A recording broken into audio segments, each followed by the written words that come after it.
E aí, galera, tudo bem? Boa noite. 13 de maio de 2020 e hoje nós vamos tratar de um assunto um tanto quanto polêmico. Afinal de contas, o 13 de maio poderia, talvez até deveria ser uma data comemorativa para todos. É comemorativa para uns, para outros não. Os segmentos mais conservadores da sociedade brasileira comemoram o 13 de maio como o Dia da Libertação. Porém, há segmentos importantes que lutam pela causa negra, que não entendem o 13 de maio como uma data a ser comemorada. É lógico que a gente pode afirmar que simbolicamente é uma data importante. Afinal de contas, foi a data que a Lei Áurea foi estabelecida, uma lei de caráter abolicionista. Bem, então o que que faz algumas pessoas não concordarem e não tratarem essa data como um dia da libertação ou como um dia a ser comemorado pelos movimentos negros? Bem, olha só, eu a partir de agora, em todas as aulas que... Porque aqui, aqui mais ou menos está fugindo um pouco ao tema do canal, que é para falar de atualidades políticas, e a política brasileira está efervescente, né? Mas o 13 de maio, hoje soa mais como uma data, esse vídeo soa muito mais como um aspecto histórico, com frutos e consequências na nossa atualidade, obviamente. Mas me perguntam muito, né? As pessoas, hoje eu amanheci as pessoas me perguntando o porquê que o 13 de maio não é comemorado e se escolhe a data lá do 20 de novembro do Zumbi dos Palmares. Eu vou explicar. Eu, inclusive, nessas aulas que nós vamos bater papo, eu vou citar algumas pessoas que são pouco exploradas, né? Mas a gente vai tentar mudar essa narrativa histórica. Então, o Luiz Gama, por exemplo, é um cara que a gente tem que falar sempre, né? O Luiz Gama é uma referência, é um cara de uma história brilhante. O cara foi vendido como escravo pelo próprio pai. E conta que a mãe foi uma das revoltosas dos malês. Então o cara é daqui de Salvador. A gente precisa revitalizar o cara, lá o Dragão do Mar no Ceará. A gente precisa o Antônio Bento, que foi parceiro do Luiz Gama. A gente vai tentar reforçar, retratar essas pessoas que salvaram, tiraram muita gente do cativo, da escravidão, com a lei na mão, né? Com a lei na mão. Então isso foi muito importante para a época, esses rapazes, organizações como os Caifazes, né, que iam libertar negros em fazendas mais distantes. Os caras foram, né, batalhadores revolucionários. Mas a abolição, a lei em si, ela não trouxe para o negro a liberdade como se imaginava. Como é que pode dizer isso? Bem, André, eles ficaram livres, beleza, eles ficaram livres. Mas não houve nenhum suporte para o negro. O negro continuou preso a um modelo social que era extremamente excludente. Eu vou tentar passar isso para vocês aqui. Por que excludente?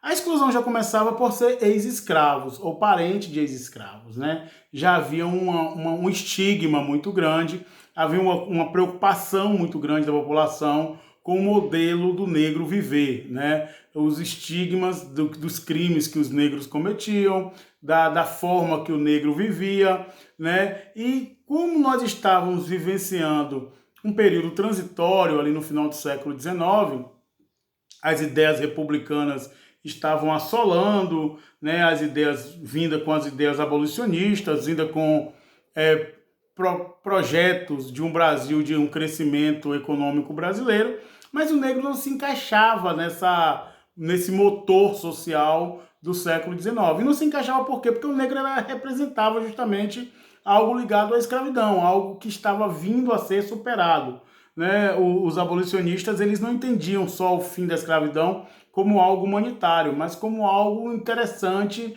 e que de desenvolvimento econômico para a sociedade brasileira. Então, onde encaixar o negro nessa engrenagem, né? E aí, pô, o negro vai ficar liberto, ele vai fugir dos controles das senzalas, do controle dos capatazes, mas havia uma preocupação muito grande com esse negro livre, né? Então você tem logo após a escravidão, o fim da escravidão, o reinado, o segundo reinado entre crise, você tem o surgimento de uma república e a lei penal ela vai buscar segurar esse negro, né? Vai buscar manter o negro em estado de vigilância. Afinal de contas, esse negro sempre vai ser uma ameaça para a sociedade mais elitista, mais embranquecida. Então, você tem, por exemplo, a lei de combate à ociosidade. né? Onde o cara que não trabalha, ele poderia ser preso, passar 10 dias na cadeia.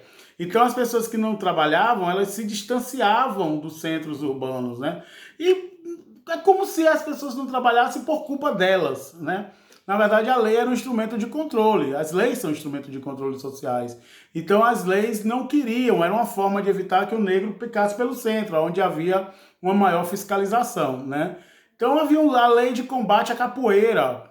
Então, os negros que tinham mania de ficar jogando capoeira por uma questão de exibicionismo, tal, ficar em áreas mais centrais, eles também tiveram que se distanciar, né? Ir para as regiões mais periféricas, etc. e tal. Então havia uma dificuldade muito grande do negro se encaixar no perfil social, porque se queria famílias, né? Os negros quase que não tinham essa relação de família tradicional. Enfim, as dificuldades foram muito grandes, muito intensas. A inserção do negro na sociedade, ela não veio com a Lei Áurea. E por isso, justamente, se questiona muito a Lei Áurea, né? Porque a Lei Áurea, ela acabou com a escravidão, mas que não trouxe o negro para a inserção social. Ah, André, então era melhor continuar escravo? Lógico que não, até porque a escravidão ela vinha sendo sucateada, esse modelo escravocrata brasileiro vinha sendo sucateado ao longo de todo o século XIX, né? Desde com a lei lá do tráfico, alguns estados já tinham acabado a escravidão, como o Ceará e o Rio Grande do Sul, né? A lei do tráfico, existia uma lei penal que qualquer negro que tivesse entrado na África a partir de 1831, 1850 especificamente, ele já tinha que ser liberto. Então o Luiz Gama liberou muita gente a partir daí. Algumas outras coisas prejudicavam mais o negro, como por exemplo a lei de terras, que não permitia que o Estado doasse terra para os negros libertos, só se conseguia terra através de compra. Então, as dificuldades para o negro ela foi muito grande, para aquela população que vinha oriunda de uma escravidão. Então, esses negros foram marginalizados, foram colocados literalmente à margem da sociedade, em áreas mais distantes. Os negros que conseguiam algum tipo de emprego por causa de amparo de abolicionistas, né, que se preocuparam com esse negro, muitos desses abolicionistas empregavam ali, outro acolá, tentavam encaixar, mas a grande maioria acabou, né, na marginalidade, ou seja, acabou fazendo atos que passou a ser considerado criminalizados, ou seja, o comportamento negro, em muitos casos, foi criminalizado, né? A falta de emprego, a capoeira, a sua religião, o seu linguajar, a sua forma de vestimenta. Então, é por isso que se há muitas críticas, né? Se faz muitas críticas à Lei Áurea, porque ela não se preocupou em inserir esse negro na sociedade, né? Então é por aí, beleza?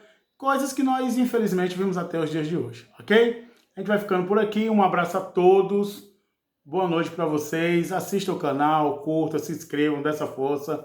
André tá na área, beleza? Um abração.